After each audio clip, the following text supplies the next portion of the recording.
نہیں جا رہے ہو تو سنو، کل کربلا کی زمین ہوگی، تمہارا لاشا. بریر حمدانی ایک ایک کا نام، ہلال ابن نافع سب کا نام لے کے بتایا نا. اگر ہمیں آج کوئی بتا دے عمر کے کسی بھی پڑاؤ میں ہوں آپ آج سے ایگزیکٹ 10 سال بعد مر جائیں گے، اگر کوئی پکا بتا دے تو ہماری آج ہی سے کیا حالت ہوگی ہم اندازہ لگا سکتے ہیں. ہر دن گنیں گے، ہر ہفتے کا حساب رکھیں گے، ہر مہینہ گنیں گے، اور جیسے جیسے وقت کم ہوتا جائے گا ہماری بے چینی کا کیا عالم ہوگا ہم اب بھی اندازہ لگا سکتے ہیں. انہیں کتنا بے چین ہو جانا چاہیے تھا جن سے حسین نے کہہ دیا تھا کہ کل تمہارا لاشا ہوگا اور زمین کربلا ہوگی.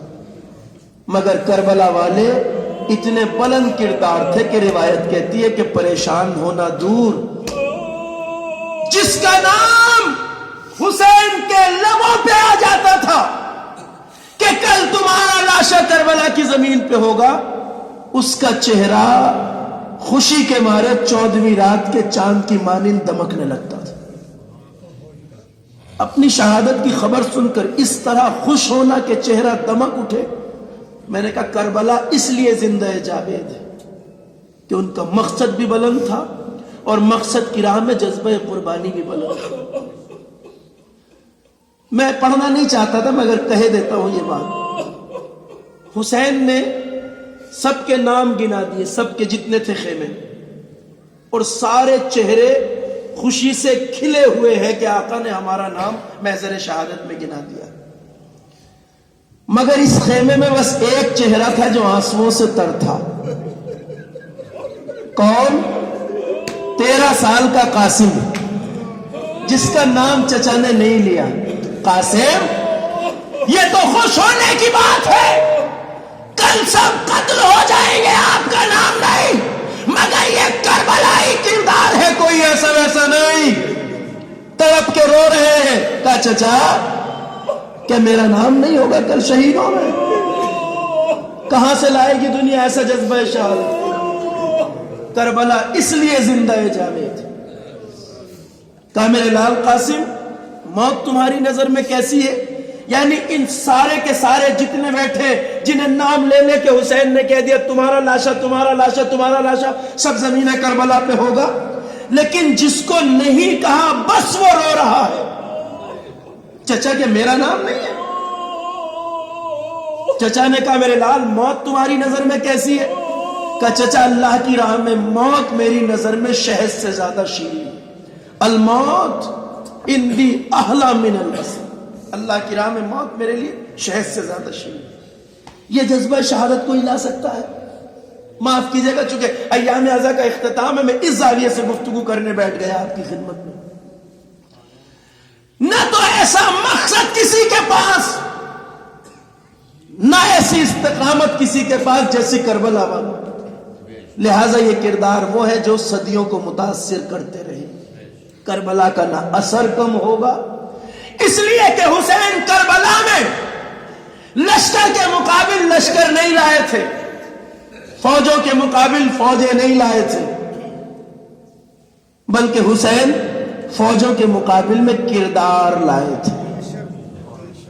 بات قابل غور ہے بزرگوں. حسین فوجوں کے مقابل میں فوج نہیں لائے تھے، لا سکتے تھے.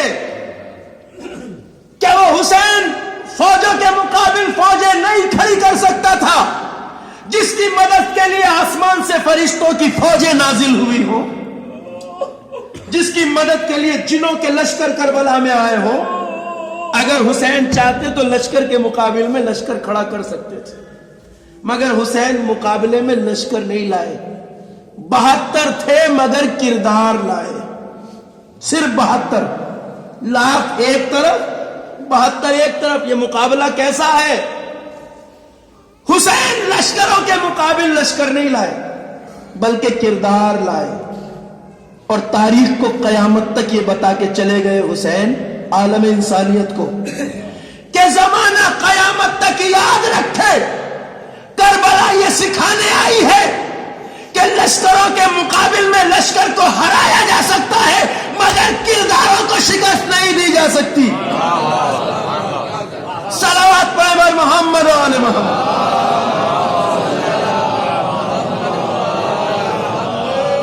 فوجوں کے مقابلے میں فوجوں کو ہرایا جا سکتا ہے، لشکروں کے مقابلے میں لشکر کو ہرایا جا سکتا ہے، مگر کردار اس چیز کا نام ہے جو قتل ہو جائے تب بھی جیت جاتا ہے، قتل کر دے تب بھی جیت جاتا ہے۔ کردار کو نہیں ہرایا جا سکتا۔ کردار کی بلندی یہی ہے کہ کردار حاکم ہوتا ہے، وگرنہ اس جنگ کا کوئی مقابلہ نہیں ہے۔ 72 کہاں، 1.25 لاکھ کا لشکر کہاں؟ لیکن حسین اس بات کو قیامت تک کے انسانوں کو بتانا چاہتے تھے، مارکے حق و باطل میں کبھی بھی تعداد مت دیکھنا، اس لیے کہ مارکے تعداد سے سر نہیں ہوتے، قوت کردار سے سر ہوتے۔ اور ان 72 کرداروں کے گلے کٹ گئے مگر یہ شکست نہیں کھائے۔ اب جانتے ہیں اس بات کو، کردار کو ہرایا نہیں جا سکتا۔ اور یہی وجہ ہے کہ کربلا کی جنگ کو دنیا کی عام جنگوں کے پیمانے پہ نہیں ناپا جا سکتا۔ جو عام جنگوں کا دستور ہے دنیا کی، کربلا اس سے الگ ہے، مستثنا ہے، بالاتر ہے۔ کیوں؟ اس لیے کہ دنیا کی عام جنگوں کا دستور تو یہی ہے نا کہ جس کے گلے کاٹ دیے جائیں وہ لشکر ہار جاتا ہے، اور جو گلے کاٹنے میں کامیاب ہو جائے وہ جیت جاتا ہے۔ دنیا کا عام دستور تو یہی ہے نا۔ جس فوج کے لاشیں مقتل میں بکھرے پڑے رہ جائیں وہ ہار جاتی ہے، جو فوج مقتل سے خوشی کے شادیانے بجاتے ہوئے زندہ واپس جاتی ہے وہ جیت جاتی ہے۔ مگر کربلا اس اصول سے مستثنا ہے۔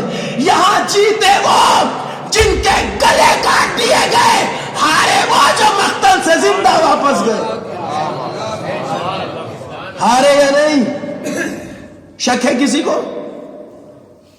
جو زندہ گئے واپس وہ ہارے، جن کے لاشیں مقتل میں رہ گئے وہ جیتے۔ اگر ایسا نہ ہوتا تو 14 صدیوں سے ہم عالم یزیدیت کو آج تک چیلنج کر کے یہ نہ کہہ رہے ہوتے کہ یہ کربلا ہے۔ اگر جنگ شاہزادوں کی قلم میں دم ہے تو لکھو حسین ہار گیا۔ صلوات پڑھے بر محمد و آل محمد۔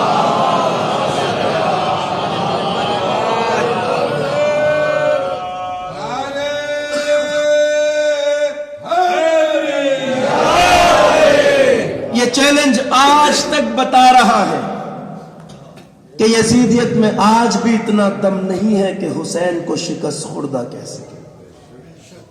حسین کربلا میں شکست، لاشیں ضرور گرائے گئے، گلے ضرور کاٹے گئے، مگر حسین جیتے ہیں، ہارے نہیں۔ کیوں نہیں ہارے؟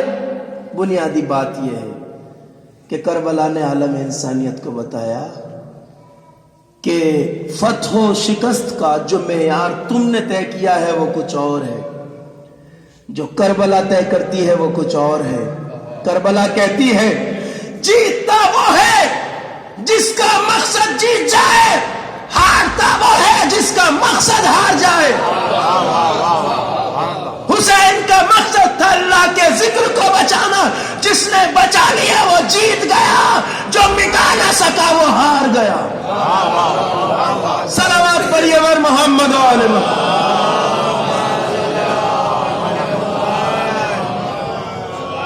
بات واضح ہے یا نہیں؟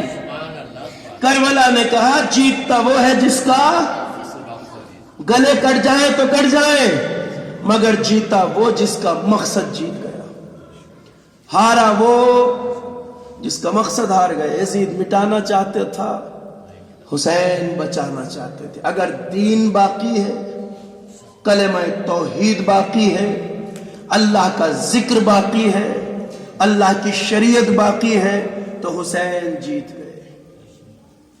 اگر مٹ جاتی تو ہم یزید کو فاتح مان لیتے۔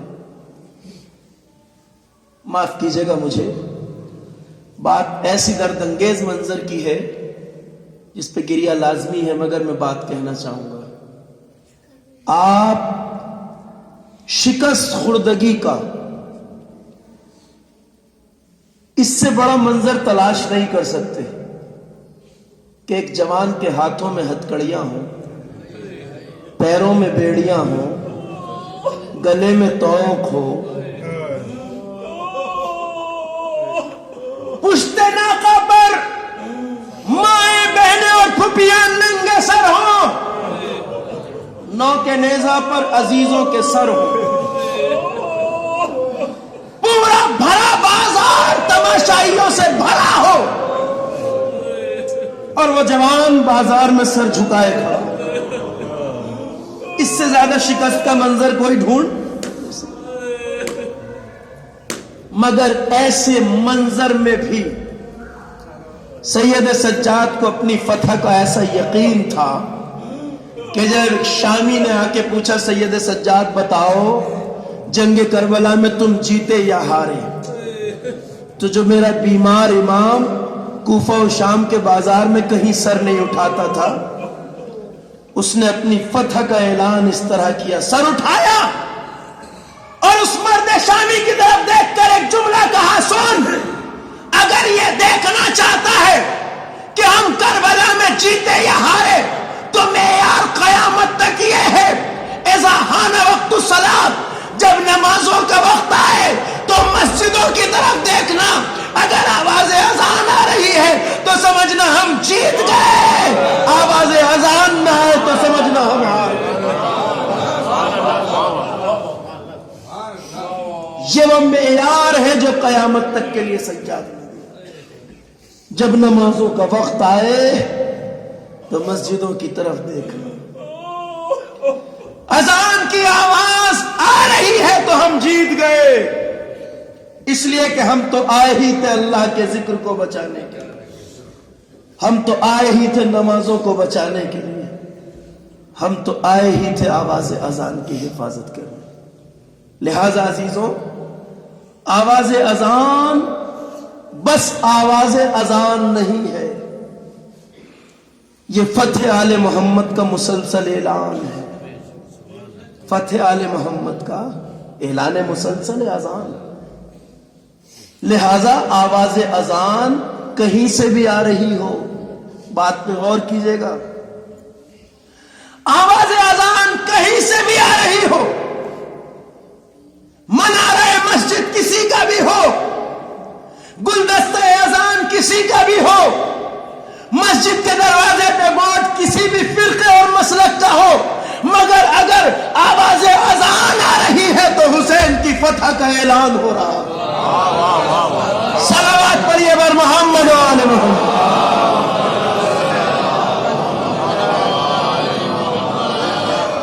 معیار یہی ہے, اس کے علاوہ کچھ نہیں.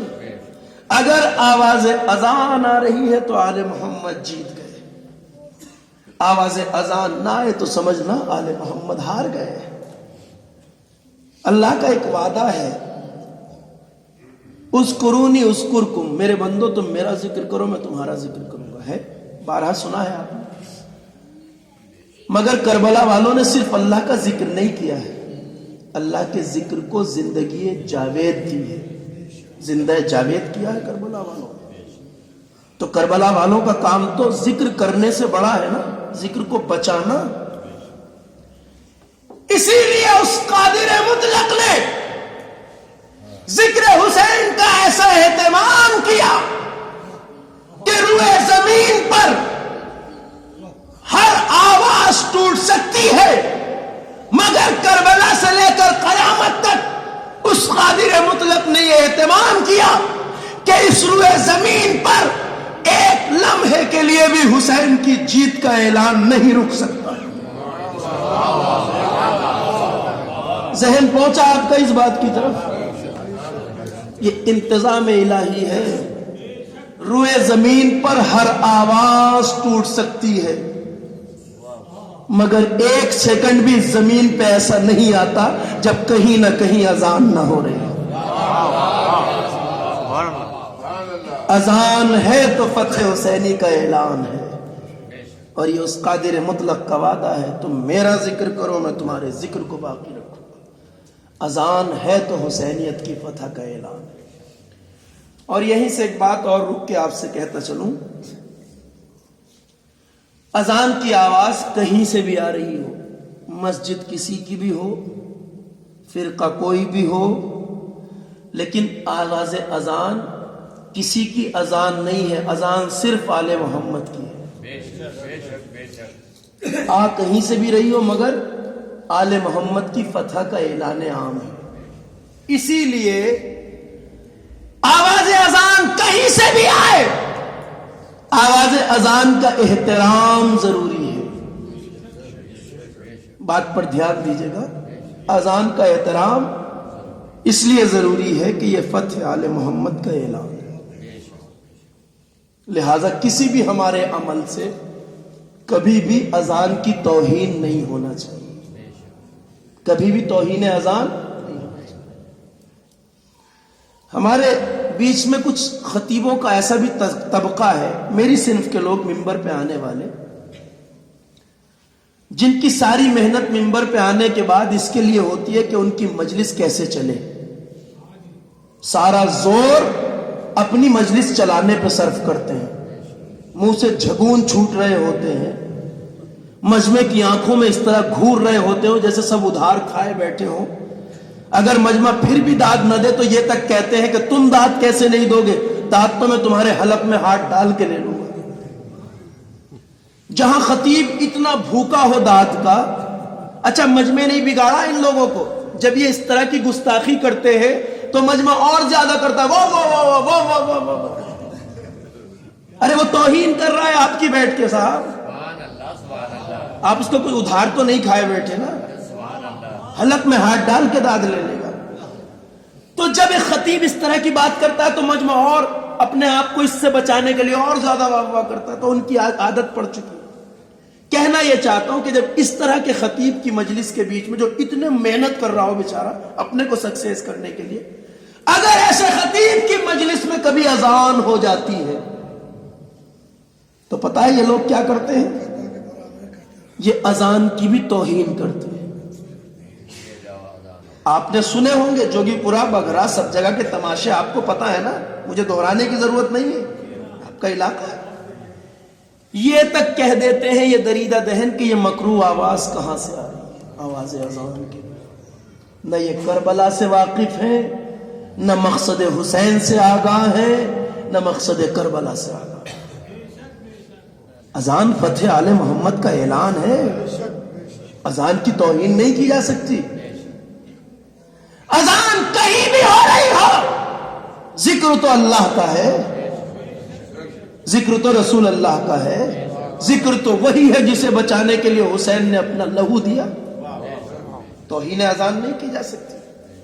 بات تاکہ تشنہ بیان نہ رہ جائے یہی چھوڑ دوں گا تو شاید اعتراض کی گنجائشیں نکال لیں لوگ، لیکن میں گنجائش چھوڑوں گا نہیں اعتراض کی، اس لیے کہ مجھ جیسا خطیب، میری تو خیر کوئی گنتی نہیں ہے خطیبوں میں، لیکن جو میرے طبقے کے لوگ ہیں، ہم کتنے بھی بڑے خطیب بن جائیں، کتنے بھی بڑے ذاکر، کتنے بھی لمبے القاب لگ جائیں نام کے ساتھ، مگر اس خطیب سے بڑے تو نہیں ہو سکتے جو وارث خطیب نہج بلاغہ تھا۔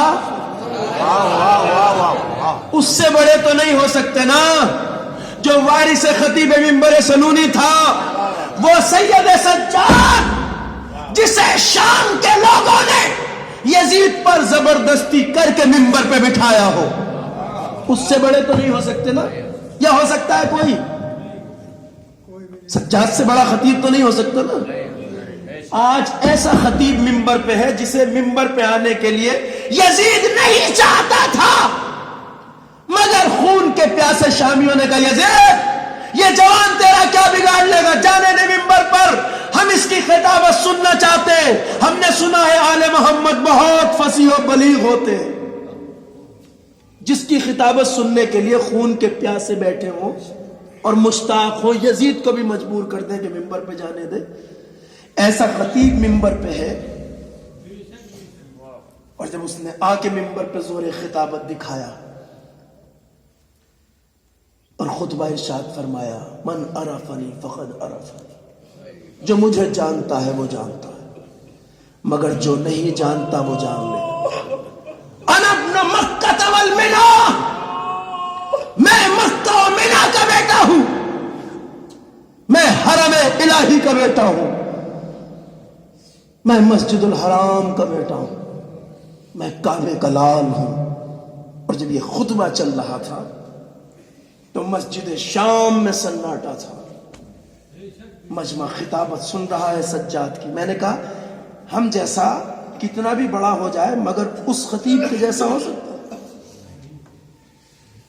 اس عظیم خطبے کو روکنے کے لیے یزید نے کیا کیا؟ اذان دلائی.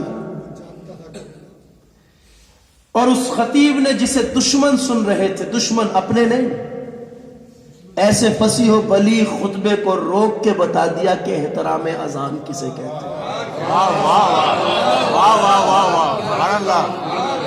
ایک بات کی طرف اور دھیان دیں گے آپ، یہ جو بیچ مجلس میں اذان کی آواز آتی ہے یہ تو وقت پہ ہونے والی اذان ہے. ارے وہ تو بے وقت کی اذان تھی. تھی یا نہیں؟ لیکن میرے مولا نے خطبہ روک کے بتا دیا کہ اذان کہیں سے بھی آ رہی ہو اس کا احترام ضرور. شاید کچھ نادان نہ جانے مگر میں بڑی معذرت کے ساتھ کہتا ہوں شاید اتنا تو یزید کو یزید ہو کے بھی پتا تھا کہ آل محمد کی نظر میں اذان کا احترام کتنا ہے. اسے یقین تھا کہ سجاد خطبہ روک دیں گے، اسی لیے اذان کا سہارا لیا. یا ایک وجہ اور رہی ہو. میں نے کہا اذان فتح آل محمد کا اعلان ہے نا. شاید سید سجاد اپنے خطبے میں جو بات ثابت کرنے جا رہے تھے کہ ہم فاتح ہیں، یزید شکست خوردہ ہے، شاید یزید نے اذان دلا کے خود اقرار کر لیا سید سجاد تم اور تمہارے بابا جیت گئے، میں ہار گیا. صلوات پڑھیں بر محمد و آل محمد.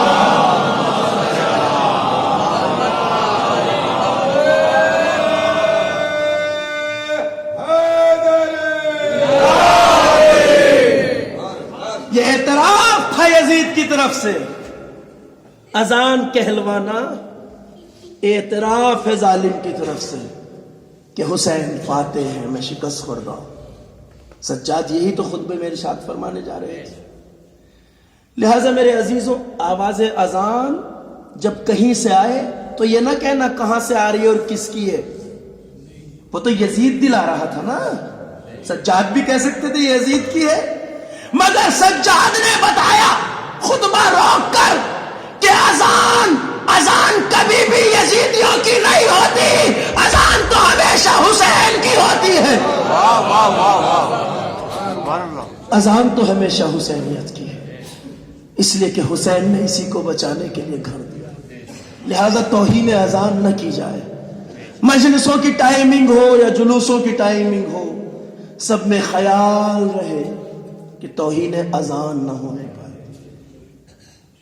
ہماری حدیثوں میں فقہ میں یہ کہا گیا ہے کہ اگر انسان اذان کے وقت تلاوت قرآن بھی کر رہا ہو تو اس کو بھی روک دینا چاہیے تاکہ اذان کا احترام باقی رہے.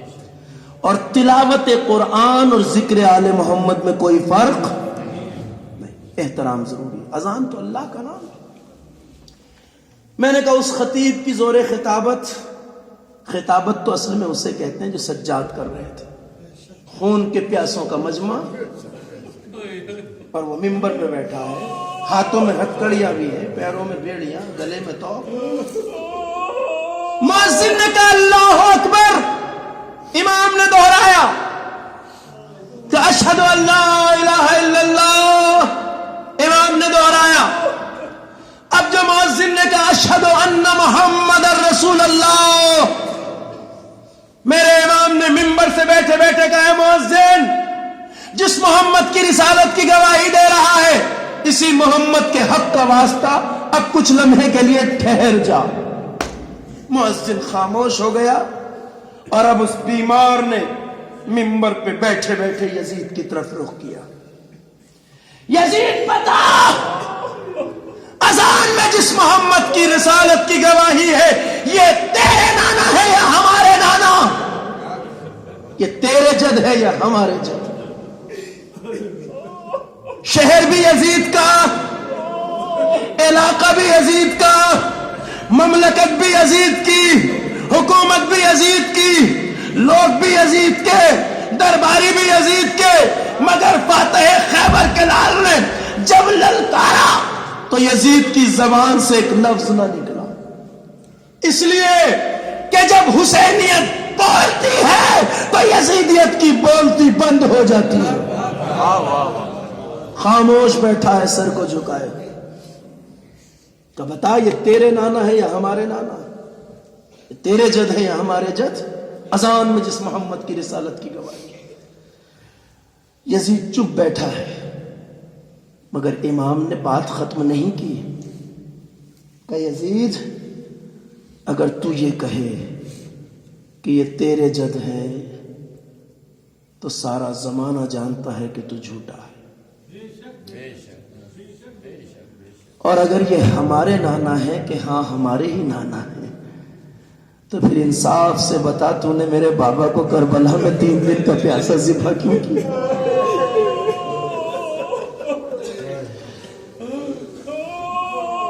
ہمیں دیار بدیار کربلا سے لے کے کوفہ سے لے کے شام تک کیوں پھر آیا؟ یزید ہم آل محمد ہیں، اولاد رسول ہیں، کمال خطابت اسے کہتے ہیں۔ روایت کہتی ہے اپنوں کا مجمع نہیں تھا، شامی دشمنوں کا مجمع تھا، لیکن مجمع دہاڑے مار مار کے رونے لگا۔ شام کی مسجد میں ہر طرف آہو بکا کی فریاد کی آوازیں تھیں، لوگ مسجد کی دیواروں سے سر ٹکرا ٹکرا کے رو رہے۔ تو نے ہمیں پھر دیار بدیار کیوں پھر آیا؟ ہمیں اسیر کیوں کیا؟ عزیزوں اسی لیے عرض کرتا ہوں کہ فرش عزا پہ آئیے، مقصدیت کربلا کو مد نظر۔ کربلا مردانگی کا درس دیتی ہے، شجاعت، ہمت، غیرت، بیداری۔ اگر ہم نے سب کچھ کیا مگر کربلا سے یہ سبق نہیں سیکھا تو ہم نے مجلس عزا کا کوئی حق ادا نہیں کیا۔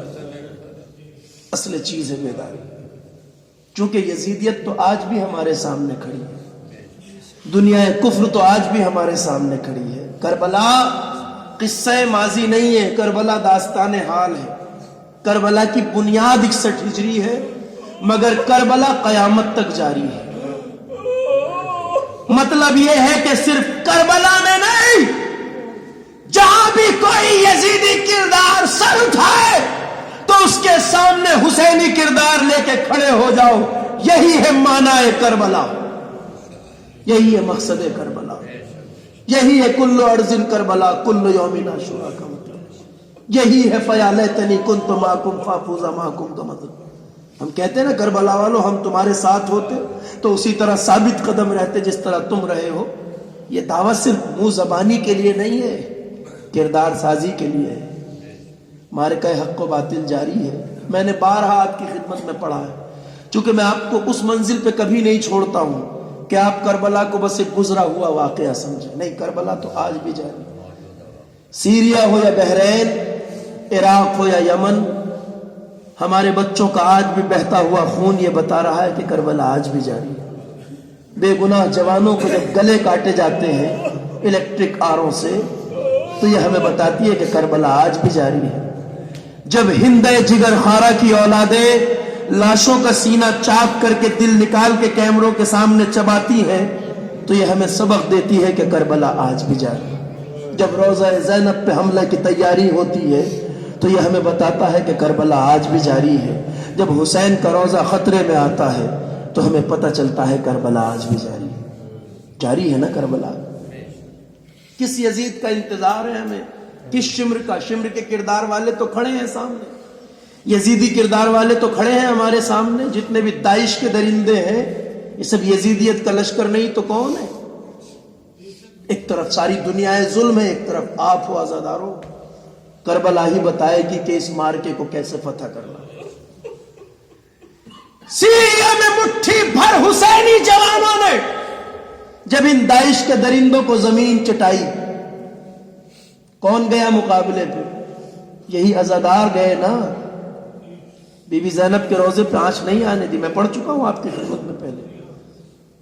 سیریا چھوڑ کے بھاگے گئے عراق، آئے تھے نا عراق میں، عراق آئے تھے یہ سوچ کر کہ عراق ایک کمزور ملک ہے، نیا نیا ہے، نئی حکومت، فوج ٹریننگ یافتہ نہیں ہے، پولیس سسٹم ابھی مضبوط نہیں ہے، انتظامیہ صحیح نہیں ہے، ایک کمزور حکومت کو سمجھ کے یہ عراق میں آئے تھے، موصل پہ قبضہ کیا، 70% عراق پہ قبضہ کر لیا اس یزیدیت نے، اور کتنے جرائم کیے ہیں، وہ کلپس جو ہم دیکھتے ہیں تو دیکھی نہیں جاتی، خوبصورت ترین جوانوں کے گلے کاٹے جاتے ہیں، بچوں کو ذبح کیا جاتا ہے، عورتوں کو سرے بازار بیچا گیا، جہاد النکاح کی بے شرمیاں کی گئی، کیا نہیں کیا ان یزیدیوں نے، لیکن پتا ہے انہوں نے سیریا کو چھوڑا، عراق میں آئے عراق کو کمزور سمجھ کے، اور عراق تھا بھی کمزور، مگر عراق میں ایک ایسی طاقت تھی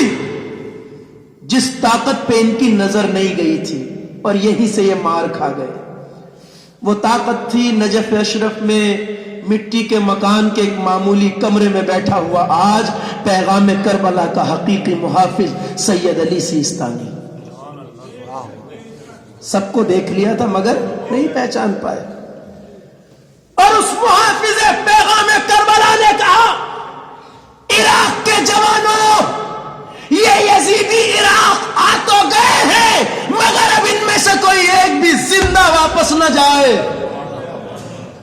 اور آج آپ اپنی آنکھوں سے دیکھ رہے ہیں کہ عراق میں آئے تو تھے بڑے دندنا کر، مگر آج بھاگنے کا راستہ نہیں مل رہا۔ کربلائی جوانوں نے وہ حال کر دیا ہے، موصل ہو یا کوئی اور علاقہ، وہ حال کر دیا ہے کہ آج ان لعینوں کو بھاگنے کا راستہ نہیں مل رہا ہے۔ کس نے دی یہ عزت؟ کربلا نے۔ یہ مردانگی اور شجاعت اس قوم کو کس نے دی ہے؟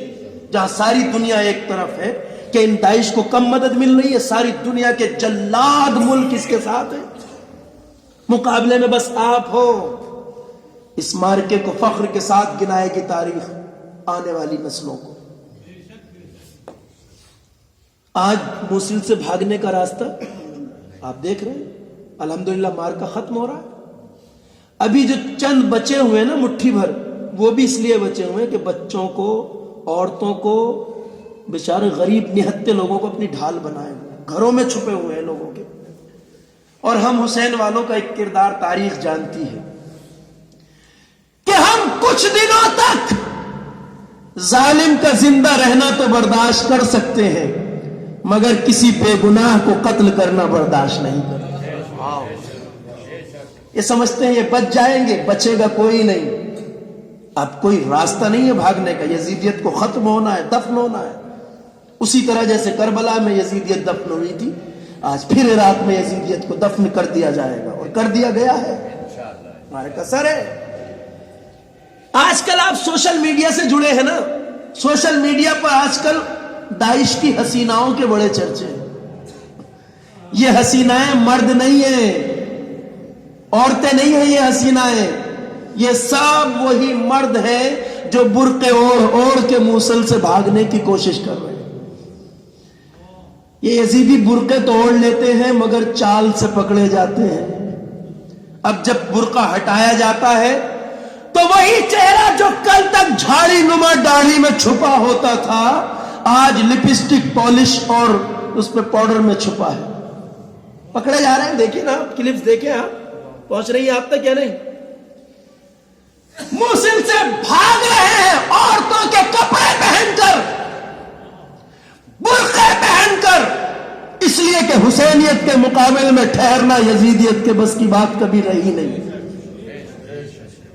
اور میں ان یزیدیوں سے بھی یہ کہوں گا کہ یزیدیوں، ہمیں کوئی حیرت نہیں کہ تم میدان سے بھاگ رہے ہو، ہمیں کوئی حیرت نہیں، اس لیے کہ میدانوں سے بھاگنا تو تمہاری میراث ہے۔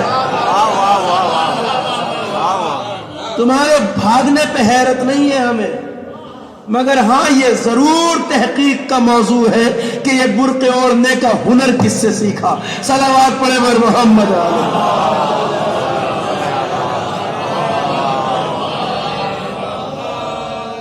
کربلا کہتی ہے قتل ہم ضرور ہوتے ہیں، شہید ہم ضرور ہوتے ہیں، لاشیں ہماری ضرور گرتی ہیں، مگر شیعت اسی طرح مر جانے کا نام نہیں ہے. ہم قتل ہوتے ہیں کیونکہ تعداد میں کم ہے نا, ساری دنیا ہماری دشمن ہے, قتل ہوتے ہیں, گلے کٹتے ہیں ہمارے, مگر یوں ہی مر جانا نہیں آتا ہمیں. کربلا میں 13 سال کا قاسم بھی اگر 3 دن کا پیاسا مقتل میں آیا ہے نا, تو 3 دن کی پیاس میں بھی پہلے ہزاروں ظالموں کو جہنم حاصل کیا ہے, پھر جام شہادت نوش کیا ہے. آج ہمارے جوان بھی سیریا, بحرین اور عراق میں یہی کر رہے ہیں. گلے ضرور کٹاتے ہیں مگر پہلے یزیدیت کو دفن کرتے ہیں, پھر گلے کٹاتے ہیں. ہمارے کا سر ہے. کل آپ سنتے تھے نا روایتوں میں کہ کربلا کی مائیں وہ ہیں جن کے جوان بیٹوں کی لاش آتی تھی تو وہ روتی نہیں تھی. سنتے تھے مصائب میں, جوان بیٹے کی لاش آتی تھی تو ماں رونے کے بجائے سجدہ شکر کرتی تھی اور کہتی تھی پروردگار میری اس قربانی کو قبول کر لے. کئی بار دل میں یہ خیال آتا تھا پروردگار ایسا کیسے ہو سکتا ہے کہ ایک ماں کے جوان بیٹے کی لاش آئے اور وہ ماں نہ روئے.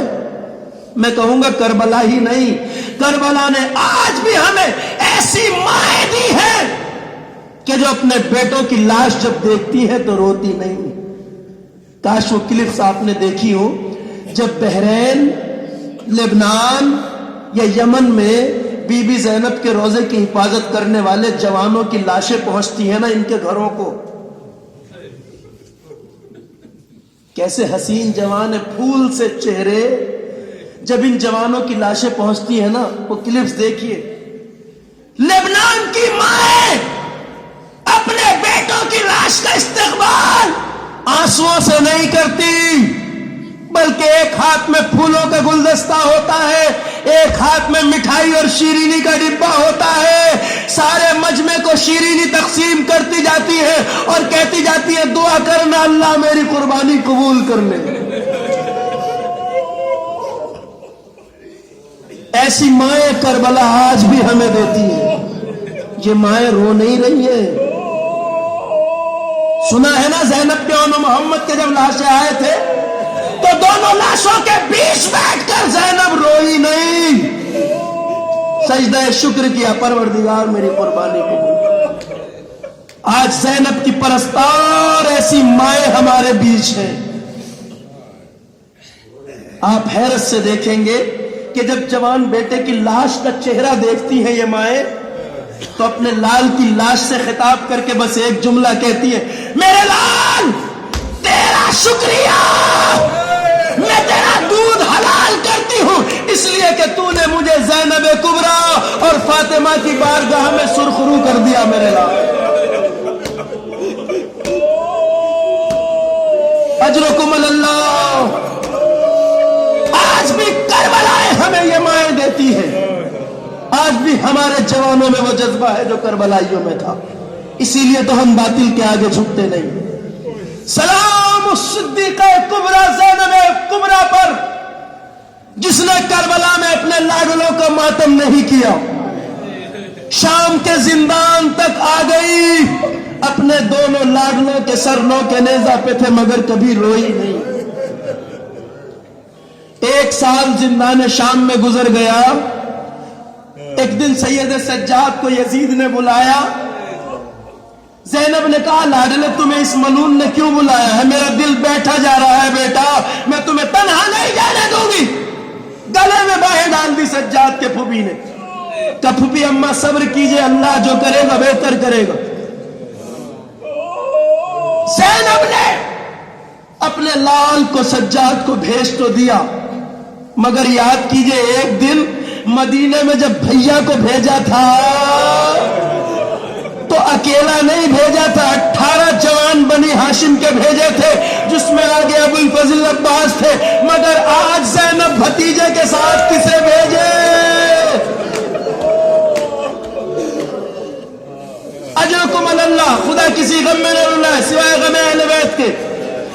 ارے جب 18 ساتھ بھیجے تھے اس کے باوجود زینب دروازے پہ کھڑی رہی تھی جب تک بھیا واپس نہ آیا, تو آج کیسے زندان کے دروازے سے ہٹ جاتی؟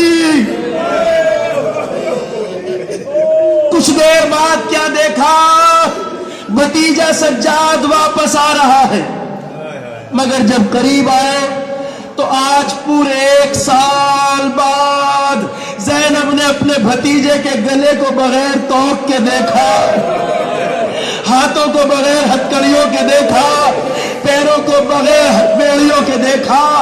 حیرت سے کہا میرے لاڈلے کیا ماجرا ہے بیٹا، کیا بات ہے؟ کہ پھوپھی اماں یزید ہمیں رہا کرنا چاہتا ہے۔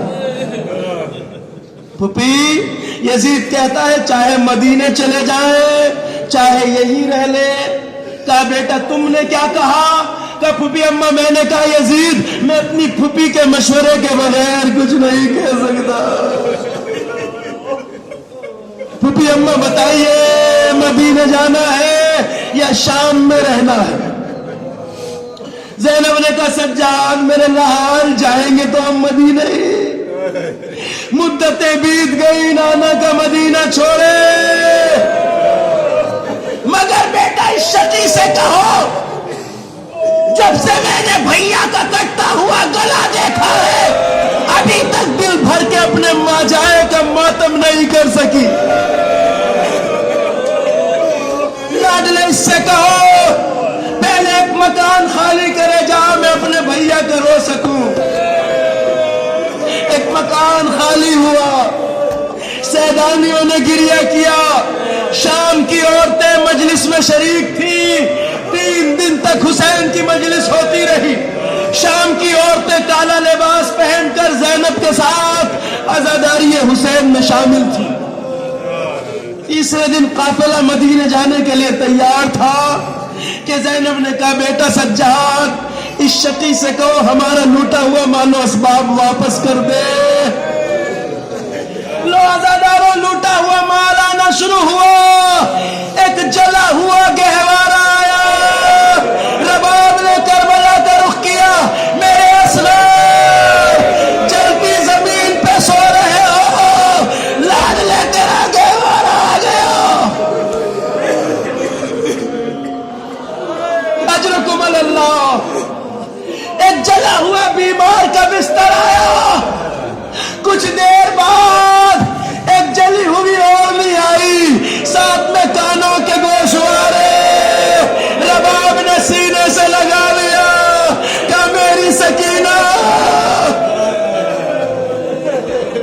لاڈلی زندہ نے شام تک روتی رہی، اے میری لال تیری اوڑنی آ گئی۔ اسباب کے بعد شہیدوں کے سر آنا شروع ہوئے۔ اجرکم اللہ۔ روایت کہتی ہے ایک شہید کا سر آتا تھا، جو بی بی وارث ہوتی تھی سر کو آگے بڑھ کے لے لیتی تھی۔ ایک چاند سے چہرے کا ایک سر آیا، 18 سال کے علی اکبر کا۔ ام لیلا نے باہیں پھیلا دی، آجا میرے لال، تیری ماں تجھے دیکھنے کے لیے بیدار ہے۔ 13 سال کے قاسم کا سر آیا، ام فروہ نے باہیں پھیلا دی، آجا میرے قاسم۔ ننھے سے اصغر کا سر آیا، رباب نے سینے سے لگا لیا۔ بس عزاداروں، روایت کہتی ہے اسی اثنا میں 2 سر ایک ساتھ آئے، جنہیں لینے کے لیے کوئی سیدانی آگے نہ بڑھی۔ سمجھ گئے آپ؟ اونا محمد کے سر، اب ان سیدانیوں میں سے کوئی آگے نہیں بڑھا ان 2 سروں کو لینے کے لیے۔ تو پتہ ہے شام کی پرصدار عورتوں میں سے کسی عورت نے آگے بڑھ کے کہا اے سیدانیوں، اگر ان 2 بچوں کی ماں اب اس دنیا میں زندہ نہ ہو تو اجازت دو ہم ان سروں کو لے لیں۔ زینب تڑپ گئی، کہا شام کی عورتوں یہ نہ کہو یہ ماں زندہ ہے، مگر بتاؤ میں اپنی گود کے پالوں کو روؤں یا اپنے مظلوم بھیا پہ آنسو بہاؤں؟ اجرکم اللہ۔ عزادار و قافلہ مدینے کی سرحدوں میں داخل ہوا۔ ام کلثوم نے مرثیہ پڑھا، مدینہ تو جدنا لا تقبلینا، نانا کے مدینے ہمارے آنے کو قبول نہ کر۔ اس لیے کہ گئے تھے تو گودیاں آباد تھی، سروں پہ وارثوں کا سایہ تھا، اب آئے ہیں تو گودیاں اجڑ گئی، سروں سے وارثوں کا سایہ اٹھ گیا۔ عزادارو وہ زینب جو اپنے اون محمد کو نہ کربلا میں روئی، نہ کوفے میں روئی، نہ شام میں روئی، اب جو اپنے گھر میں آئی زینب تو چھوٹے چھوٹے مسلے دیکھے، چھوٹے چھوٹے بستر، اون محمد یاد آئے، کہا یاد لو اس گھر میں ماں اب کیسے زندہ رہے گی۔ اجرکم اللہ، صحن خانہ میں بیٹھی تھی زینب، آنسو بہا رہی ہے۔ آپ نے سنایا جلالو، زینب جب گئی تھی کربلا تو بال سیاہ تھے، کربلا سے لوٹ کے آئی تو بال سفید ہو گئے تھے۔ اسی اثنا میں زینب کے شوہر عبداللہ گھر میں آئے، کیا دیکھا؟ صحن خانہ میں ایک سفید بالوں والی ضعیفہ بیٹھی رو رہی ہے۔ عبداللہ آگے آئے، کہا بی بی تو کون ہے؟ میرے گھر میں کیوں رو رہی ہے؟ زینب نے سر اٹھایا، کہا عبداللہ زمانے نے نہیں پہچانا، کوئی شکایت نہیں، مگر اب تم بھی نہیں پہچانتے۔ عبداللہ میں زینب ہوں، شام و کوفہ کا سفر کر کے آئی ہوں۔ عبداللہ میرا بھیا مارا گیا، کربلا میں میرا گھر لٹ گیا، عبداللہ میرے اون محمد مختل میں سو گئے، میں دیار بدیار پھرائی گئی، وَسَيَعْلَمُ الَّذِينَ ظَلَمُوا